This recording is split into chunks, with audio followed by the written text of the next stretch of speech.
may kipahikap ra no. Maak man ni. Basig makuan ka ba? Pating lapukar ba na?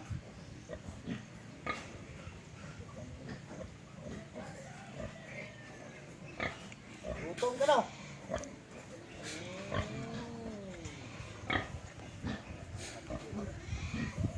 Biya, namaraig.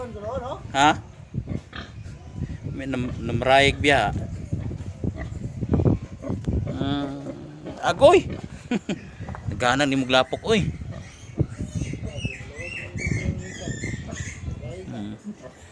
Wala pa kaon karon kaon.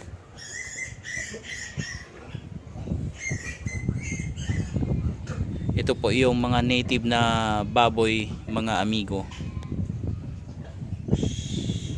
Ano to sila, mga free range na inaalagaan.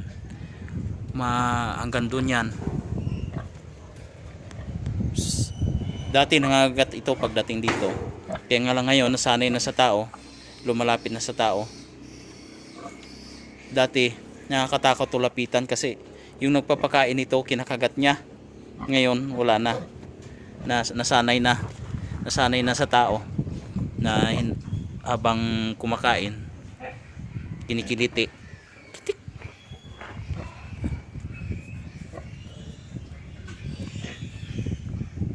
Hindi lang natin gaanong mahawakan sa katawan kasi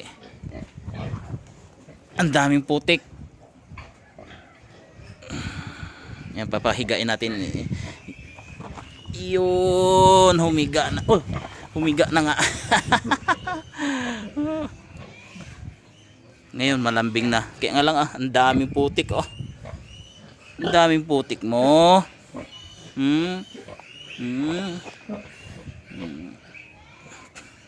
Parang baboy damo na itsura. Kung sa gubat ito, baboy damo na ito kasi sobrang itim eh. Kung ano-ano lang kinakain ito. Pero ngayon nagpapahipo na siya. Dati ano ito, manhitter ito. Hindi malapit-lapitan. Pero nung pinapakain siya, siguro nakatali ito nung nasa amo pa niya ito, yung hindi pa nabili ni boss. Ngayon nabili ni boss, unti-unti habang kumakain ay hinihimas-himas. Yan. Gustong-gusto talagang himasin. Dati nangagat ito yung kamay nung isang kasamahan ko na nagpakain nito. Talagang pisak. Kasi sinakmal eh. Tamo yung katawan punong-puno ng putik oh. Yan. Kung saan-saan lang naglulublob tong Damian. Si Damian. Sige, tulog.